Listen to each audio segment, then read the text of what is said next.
Hello there everyone. Today we're going to do this. This is a small shrimp on a tube. And the reason I tie this on a tube, or at least also do this on a tube, is because a lot of people are starting to fish their sea trout flies on tubes, and there is a lot of good arguments for doing that. Because basically, when you're fishing in saltwater, one of the major problems you encounter is that you have the hooks corrode on you. And you completely avoid that with tying on a tube. And also on a tube you can change up if you want to fish with a small triple, or you want to fish with a double hook or a single hook or whatever. So you basically you get a lot of options with tying on a tube. So the first thing we need to do is just apply a bit of thread here to the tube. And then go back, because I want to add a bit of weight to this fly. So if you have it, then use lead wire. If that's not illegal in your country, like it is in Denmark, I'm gonna use non-lead wire. So basically, I just add a small amount of this to give a bit of weight to the fly.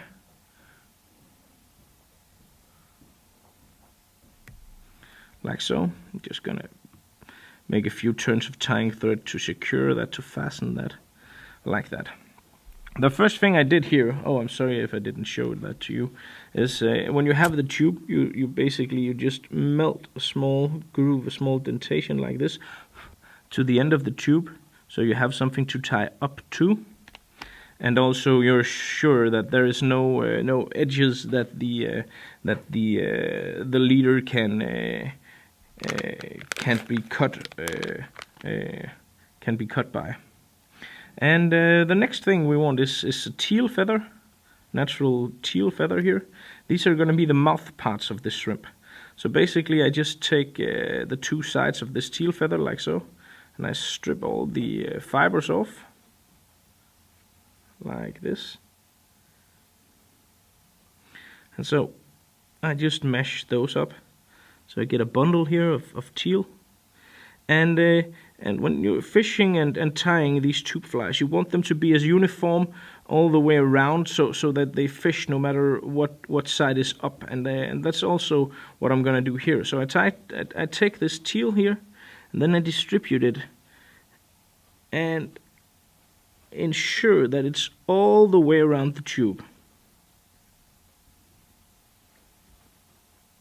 Like so. So this is going to be the tail, but it's going to imitate the mouth parts of the shrimp, like this. And there you have it. Gonna cut off all this leftover materials, like so. And the next thing you need is a spay hackle. Spay hackles are by far the best way to make shrimp flies, because these whiting spay capes are just absolutely amazing looking in the water. Just truly awesome. And in order to save on these, because the number of hackles here is astoundingly big, but this is the part of the cape where you will run out. So from tying these, so instead of that, I take 2 or 3 of the feathers, of the very big feathers that are normally useless, and I take 2 of 3 of these in order to save on materials. And basically, I just strip off the feathers here. Oh, that is not going to be any useful. Just pulling out the woolly part, so I only have this left. And then what I do is I try to get as many of these fibers as possible into a bundle here.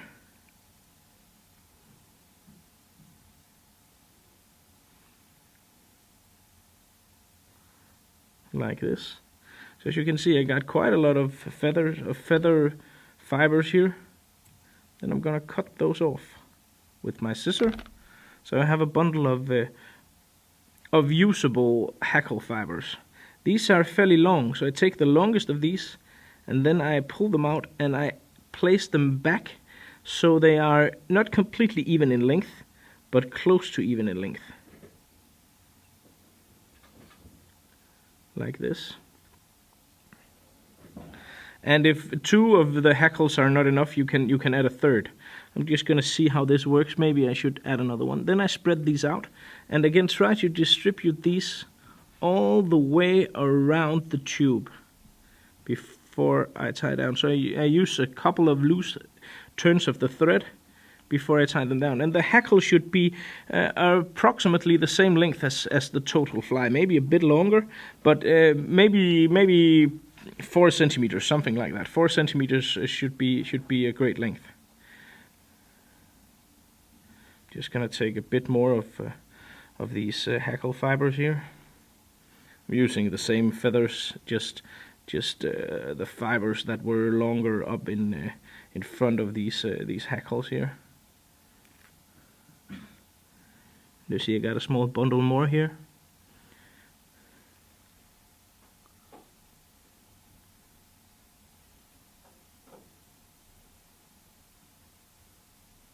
Like that, and that way you can save on your materials, save on your precious hackles, and still get the same effect. All this I don't need, so I'm gonna cut this off as close to the non-lead wire as possible. Now we need a small bundle of rainbow dub. There's a lot of different rainbow dubs out there, but this is the original Samo Supreme, and that's fairly important because for some reason this is, well, probably one of the most used dubbing for sea trout in the entire world. And I can say that with, yeah, we sell quite a lot of this stuff, and it really works. It's very good for flies like Brenda and stuff like that also. So there you have it. Then we're gonna use one of these easy shrimp eyes, and the easy shrimp eyes comes in a lot of different colors, and are by far the best designed and best manufactured shrimp eyes in the entire world. Basically, what this is 2 eyes on a stalk, like this, and I simply just place those here on the dubbing, so they are sticking a bit further down than what I normally would do because I use them on this tube here, and then I apply some pressure, and as you can see, I can make them be exactly where I want them to be. So now they are pointing away out, so they will be in the right position no matter how the fly is turned. I'm gonna cut this off. The stem here, like so. As I said, this is a fairly simple fly, and it's designed to fish and to catch a lot of fish, and it's designed to look like food. It's not designed to be a complete perfect imitation of a shrimp. It's designed to be as fishable as possible. It's a guy, it is one of my friends, Daniel Brodersen, who to my best knowledge invented this fly, and I must say I'm really a big fan of this fly, and it's in my box always. So when I go sea trout fishing, I have this fly in my box. I take one of these spay feathers, grizzly spay feathers now, and when you look at this, it has a curve, and that curved part you want to tie so the curved part is in towards your chest. That will make sure that this will, when you turn it, that the feathers will be aligned in the right way, and that the hackle will be pointing backwards, like so. And then I'm gonna take some ribbing here. This is just 0.16, so very thin monofilament for the rib part of the fly here, like that. Just gonna turn this a bit further up the tube, and then turn it over once and tie it down to secure it completely, like that. Fold that backwards, like so. And then we're ready to compose the rest of the body, and the rest of the body is going to be dubbing again of this Samo Supreme, and in a second I'm going to show you how this Samo Supreme dub really works, and why I think, in my opinion, this is so superior to a lot of other different dubbings out there. Basically, what you want is a bit more dubbing on your body here in the first part, because you want it to taper, so it's going to be thickest here, which also is it's not possible not to do that because you have the weighting, but it's going to be thickest here towards the end, and then gradually it's going to taper down towards the front part of this fly.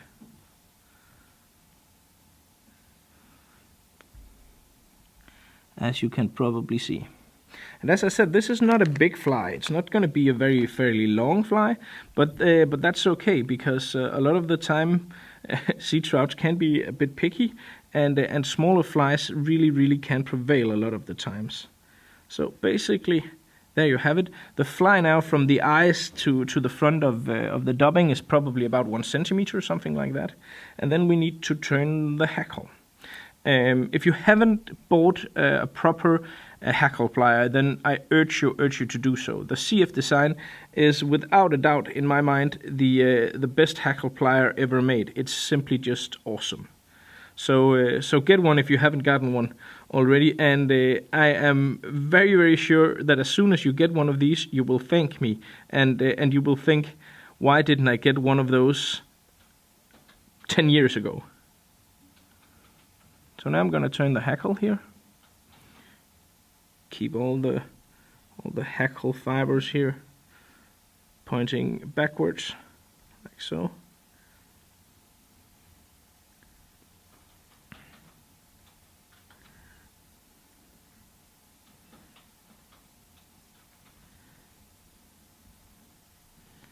There we go. Going to fasten the hackle here with the tying thread.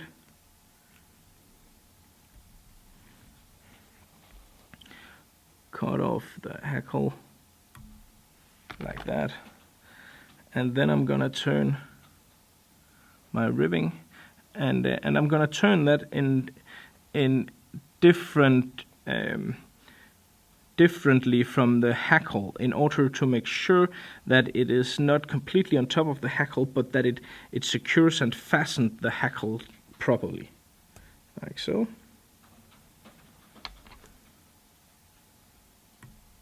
Cut that away, fold everything back, make your small head here, make a whip finish,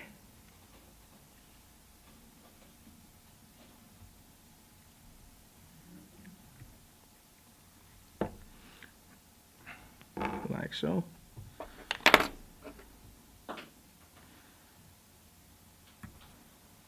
And well, basically there you have it. There's a bit more to go, because now it just looks horrible.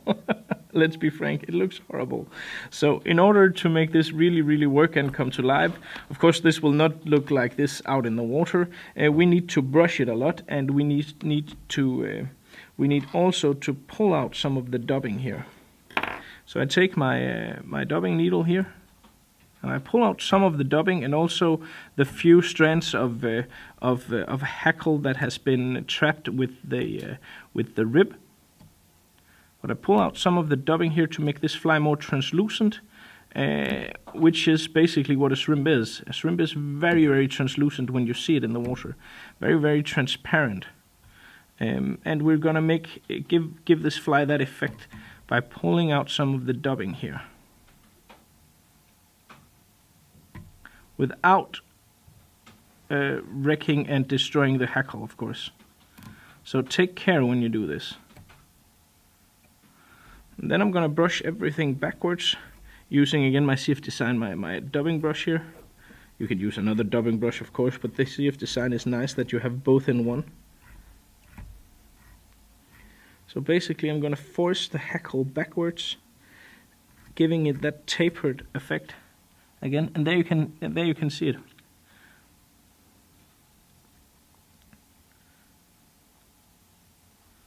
So this is very much translucent now. It looks very much like a shrimp, and it's on a tube. Then I'm gonna take this off the vise here, like so. And for the final part, you simply cut the tube off with your scissors, a bit above the head. You could give it some varnish. I probably should have done that, but. And then again I melt a small cone in front here.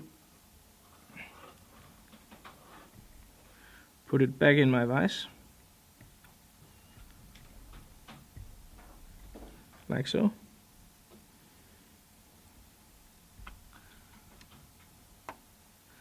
And the way you fish this, the way you use this, is actually fairly simple. You take your leader and push your leader through the tube.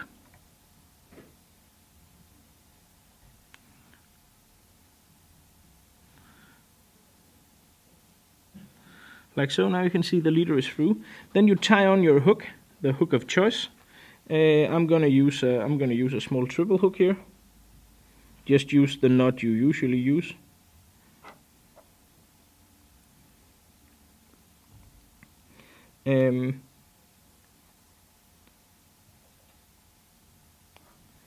Oh, I used too little. Sorry, I'm gonna show you one more time. My leader was too short, so I couldn't properly do it. I take my leader here, then I push my leader through the fly here, just like so.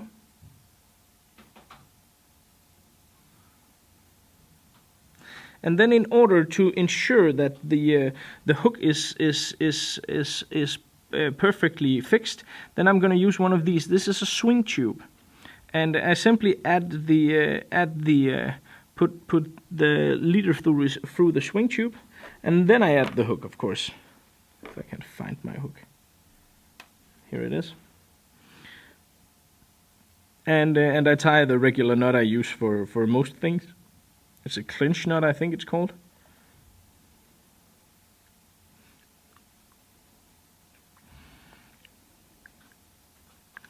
Then when you have your hook here, and as you can see, a small triple hook here can really be completely deadly. You push all this up here, and what you have is a fly that is hanging loose on the leader, which gives it a lot of movability. And you have your hook always placed in the correct way because of the swing tube. So basically, this is the setup. Really works wonders and fishes well. And if the hook gets rusty, you can simply just change it without the fly, without having to discard the fly. And that can be quite a big advantage when you're fishing in salty waters. Another thing that's important, because these small triple hooks, they hook absolutely amazingly, but they can be quite annoying and quite difficult to get out of smaller fish's mouths. So this is a catch and release from Waterworks, and basically what this does is it has a groove here, so you can add this very easily to the leader, and then 1, 2, 3, your hook is out. Fairly easy and easy to fit into the mouth of a small fish, and very easily you can pull out these small triple hooks to ensure that the fish is not harmed during this. So basically that's it for this video. Thank you for watching, and be sure to try out the tube flies for many types of fishing, also saltwater fishing. I especially recommend the Pro Sportfisher tubes and cone heads and stuff like that. There's a lot of possibilities with this. So Pro Sportfisher is the way to go. Thank you for tuning in, and of course, if you like this video, remember to subscribe, add a comment, or visit my shop. Thank you so much. Bye.